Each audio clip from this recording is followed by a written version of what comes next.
Man, what's up, everybody? Welcome back to another episode of EOS. It's 1090 Jake, man. I'm rocking with y'all and y'all rocking with me.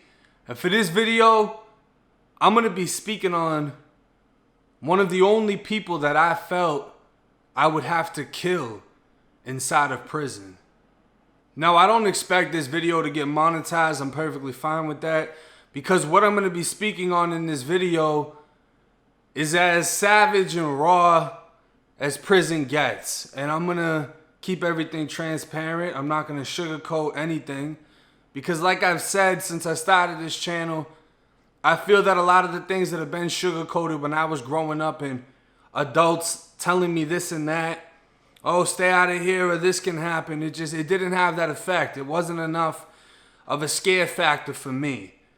And hopefully when I relay these memories, these stories, it can have an effect on somebody. It's not going to have an effect on everybody. But it can have an effect on somebody and it can keep them out of prison and really open up their fucking eyes to how it is inside of prison. Now, when I was at Appalachian Correctional Institution in 2014, I had a bunkie, and this was my last bunkie in confinement. He was a Zoe, cool-ass dude. We had no issue as far as gang shit, nothing like that. He was older than me. He told me about somebody on the compound named Hitman. And he wasn't telling me about this dude because, you know, we're just sitting in there gossiping and no shit like that. He wasn't telling me about him to praise him. It was a warning. He was warning me on who this person was and the type of person that he was. Because it could be a potential problem for me when I hit the compound. Now, Hitman is a rumored boxer. I don't know how true that is, but from the stories that he told me, this dude had hands. He was known for knocking people out. He was from Miami and he was a gangster disciple. None of those things impressed me. You're from Miami. Most dudes I met from Miami are cocky as hell, like Bimba, but rightfully so. You're a gangster disciple. I don't really care about your affiliation. That doesn't hold any weight with me. You were a boxer. All right, cool. Then he told me why nobody wanted to fight him, which I assumed was because, you know, he was a boxer. He's knocking people out, this and that, whatever. It wasn't that. It was because he used to tell people, listen, if we fight, if I knock you out, I'm going to fuck you. When you wake up, your ass is going to be bleeding. I'm going to fuck you in your sleep until you wake up. That right there is like, what? What the fuck you mean? That's what he said? He's like, yeah, this is the type of dude Hitman is. So it's like, all right, well, I would never fight somebody like that, especially if they're going to be bold enough to say something like that. You got to stab them. But the thing is, Hitman welcomed that too. And this is when he told me one of the most savage stories about Hitman. While he was inside of the dorm, he got into it with somebody in the day room at the table. Him and dude, whatever it was. Hitman went back to the cell and he grabbed 2 knives. When he came back with the 2 knives, he put one of the knives down on the table. He said, pick it up and get in the fucking cell. That's some gangster shit. He could have just came out and started stabbing dude. He could have waited until the next day, going to breakfast, hit him up, it is what it is. But nah, he chose to go get another knife, give the knife to the guy so they're both equally armed, and said, let's go knife for knife. So the dude picked up the knife and he walked over to the glass that faces the officer's station. He started banging on the glass. They opened the door. He walked over to the window to the officer's booth. He put the knife in there. He checked in. He was immediately taken to confinement. 60 days for possession of a knife. Back then, you could go CM for a knife. I don't know what he told the COs. I don't know what happened after that. But the dude just checked the fuck in. And everybody else that was in the dorm, I'm sure, is looking at Hitman like this dude doesn't give a fuck at all. He already tells people, if I knock you out, I'm going to fuck you. He ain't scared of the knife play. He'll give you a knife and tell you to get in the room with him. But even that, it's some gangster shit, but it wasn't shocking. And, you know, me being in prison, it was like, that's, you know what I'm saying? He's rocking, okay. Yeah, like he rocking like that, whatever. But then he told me about how Hitman was on the compound. When everybody would be in line, whether it was going to chow, going wherever, call outs, whatever it is, Hitman would call out, hey, you see that girl right there? Man, she thick as fuck. And other inmates will be looking, and they're looking for a nurse.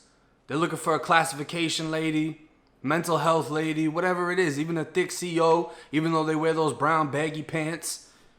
Hey, Hitman, what girl you talking about, bro? Where's she at? You don't see the girl right there with the Reeboks?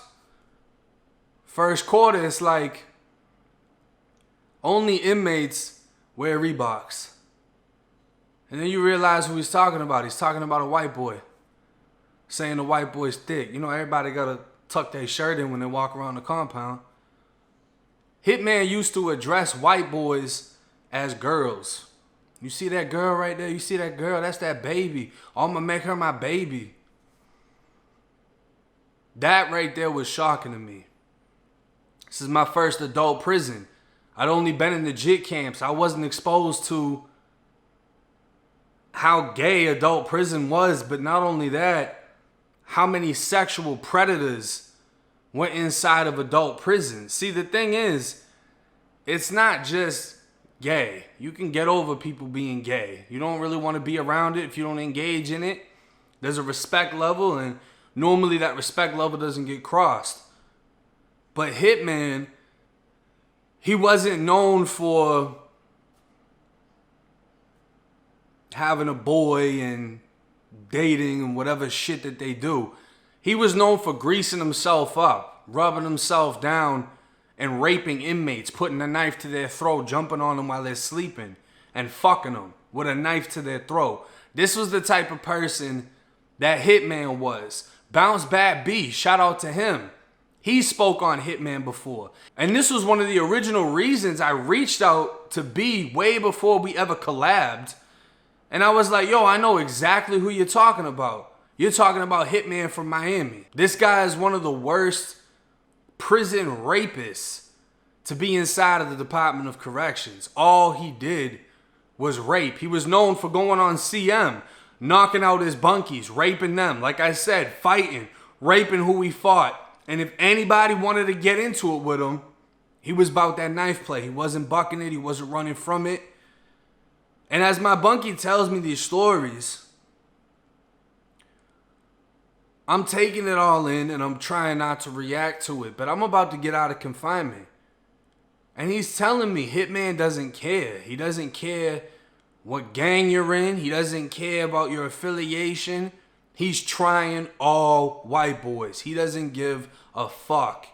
And when I hit ACI, I was 19 years old. Babyface. You know what I'm saying? I can imagine that this fucking dude is going to try me. What am I going to do? I'm not going to fight him. I know how that's going to end. So what? I got to stab him? If he's giving people knives, he's most likely better with a knife than I am. How's that going to work out? I'm going to go knife to knife with somebody. I got what, like a year or a little bit more than a year in prison left. I don't know when this dude's getting out. But from the way that he sounds, judging him off of his actions, it doesn't sound like he's ever getting out. So going knife to knife doesn't sound reasonable. So what is my other option? I can get him before a situation even starts, before he even knows who the fuck I am, before the first time he sees me on the compound. I can just go get him. It was a very heavy feeling on my mind when I slept inside of that cell that I already have an enemy I've never even met, based on the fact that I know what's going to happen when I hit this compound. And I mean, the Zoe even told me there was a white GD from Orlando, and I got to know him. Me and him was in the little class shit you go to before you end up EOS, and he went home before me. I got to know him. You know what I'm saying? And he told me the only reason he doesn't try the white boy GD is because he's a GD. But any other white boys, he's not sparing them. So I'm thinking to myself, is this how everything starts? Because I've heard the stories of people coming to prison, they only had this amount of time, something happened, they end up killing somebody, now they're never getting out. Is this how this is going to stop for me? When I get out of confinement, not only do I have to meet people to come across a weapon, but I have to get a weapon capable enough to kill. I can't just hit them with a fucking lock or scratch them with a razor. And then I'm going to do what? I'm going to sit in confinement for years. I just caught a murder. I'm going to be transferred to county jail. I'm going to go through the whole court process again. My family's going to come to court. And they're going to see me. And they're going to just look at me like, why the fuck would you... Why would you kill somebody and you were about to go home? And they're not going to understand all of the thoughts racing through my head as I'm laying in this bunk and I can't sleep. My bunky's knocked out. I'm wide awake though. Because all I'm thinking about is I might have to kill somebody that I don't even know yet. I've never even seen them. I've only heard of them. And the stories that I've heard, I'm going after somebody that's on a completely different level than me. I was nervous. When I think back to that moment, I was nervous. I didn't want to do it. I was thinking back to my grandmother's letters, how she would tell me that what I put energy into with my thoughts will become my reality. And I tried to force the thoughts out of my head, but the closer and closer it came to me getting out of confinement, it was harder to block them out. Because now the time is coming. And to me, I'm also thinking, you know, is this the final step of becoming a man? Is taking somebody out? Is this what I need to do to prove myself within the Florida Department of Corrections? To solidify my name, I'm not to be fucked with. Is this what I have to do to end any questions, any doubt? The only thing I would have done is would have solidified my sentence. I would have never went home. And when I got out of confinement, I asked about Hitman. First quarter. The second I got out of confinement, I got put in the I-4. This was the only dorm I was in the rest of the time at Appalachia CI. I found out who my brothers were. I'm asking about Hitman. I'm asking quietly because I don't want anyone else to hear. I don't want them to put them up on beat. I don't even know if this motherfucker is in the quad that I'm in right now. But I'm asking. And I'm telling them I want a knife. And come to find out, Hitman had went to confinement. And this was one of the biggest reliefs that I felt inside of prison. This was major to me. Because he ended up getting shipped soon after he was put into confinement. And I felt I was able to breathe. You know, when I first stepped onto the compound, I expected a TOH. They were like, oh, we don't even TOH here. This is adult prison. And this is fucking Appalachia. This isn't a sweet prison. People are getting stabbed, flipped, killed, all that shit, raped. They didn't TOH nothing. So I'm already like, I mean, yeah, motherfuckers are getting killed, but y'all don't even TOH. Like, this shit's sweet. And it only made me think back to my grandmother and my grandmother's words, my grandmother's letters. It made me thank her spiritually that her guidance through these letters, you know, she would send me random letters almost as if she knew what I was going through while I was going through it. And I would apply these lessons that she was giving me to my life, to my mental state. I would practice everything that she was preaching, and these things were working out for me. And a major way that I survived prison was through spirituality, through believing what she was telling me and putting my energy into the right direction. My first 2 years in prison were miserable. And those were the 2 years I got cut, I got fired up, I fought, I hurt people, I extorted people. I put out a lot of negative energy and it came right back to me. In my last year, when I started to wind down off of all the negative bullshit, prison got better for me. There was times when it was fucked up, but things worked out for the best. And now that I'm out, I was able to find out who Hitman is. And looking him up and seeing his face for the first time, the feeling is hard to describe because I feel like I'm looking at somebody that I would have killed had things went differently. Stephen McDonald was born in 1980, and by 1994, at the age of 14, he was charged and convicted of armed burglary, attempted robbery with a gun or deadly weapon, and second-degree murder. During his time in the Miami-Dade County Jail, he was charged with 3 batteries, 1 battery on a staff member, and 1 assault and battery on top of being held in contempt of court. In 1996, at the age of 16, Stephen was sentenced to 40 years in Florida State Prison. His 3rd year in prison, he was given an additional year and 11 months for a battery on a detainee.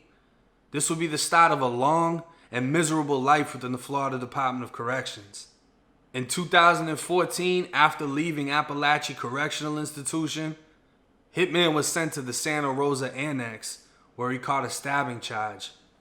On October 29th, at 8:22 p.m., Hitman was by the table in the day room at the Santa Rosa Annex when he stabbed inmate Wendell Hurley in the stomach and right arm while repeatedly saying, "I'm gonna kill you." It started by the tables and ended by the dorm entrance where Hurley tried to summon help.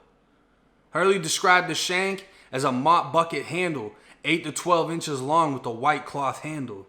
A witness, inmate Wayne Manning, was cellmates with Hitman and said he had a 12 to 18 inch long silver rod that he stabbed Hurley with, placing it under the bench and returning to the cell J1106 as Hurley beat on the door for help. Another witness, Jonathan Berto, saw Hurley standing by the day room tables when Hitman was handed an ice pick by Brett Richardson at the rear stairwell of the first floor. Hitman then walked right up to Hurley in the middle of the day room and started stabbing him. Hurley ran to the door where Hitman chased him and stabbed him again. Hitman invoked his constitutional right to remain silent.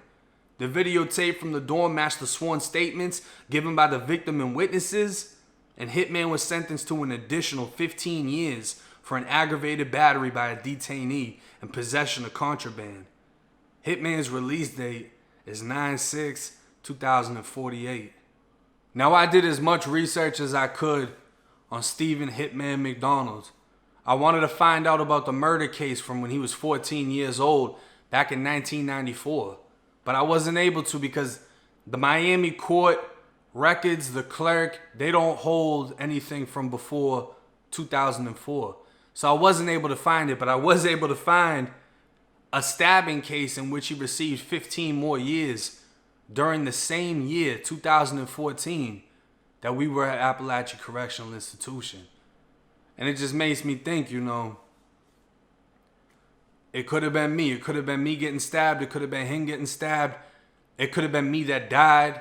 It could have turned into a whole nother situation. And the one thing that really bothers me is the fact that he has a fucking release date. 2048, knowing how many people he's raping inside of there. And this is why I say things like, when it comes to white people inside of prison, we're the minority, we're the victims. Well, why you don't kill this motherfucker then? If you don't like seeing white people get oppressed, why not body him? This man has victimized people inside of prison of all races, but especially whites. And this is the reality of Florida State Prison. So for the whites that don't like it when I say the majority of whites are weak, well, why not body the guy that's been terrorizing the whites for years? And for the blacks that try to act like, oh, nah, we don't hang around gays. Well, how is this man one of the top gangster disciples on any compound that he hits? And this shit is mad common inside of prison. But when people go out on the street, they act like they wasn't chasing ass in prison. They act like they still have this affiliation, that they're A1 with the gang and putting on for their nation. And a lot of it's bullshit. But to hear that this man has a release date when I know that he's a serial rapist, I don't give a fuck if he gets out when he's 80 years old. I personally feel like he should be put down.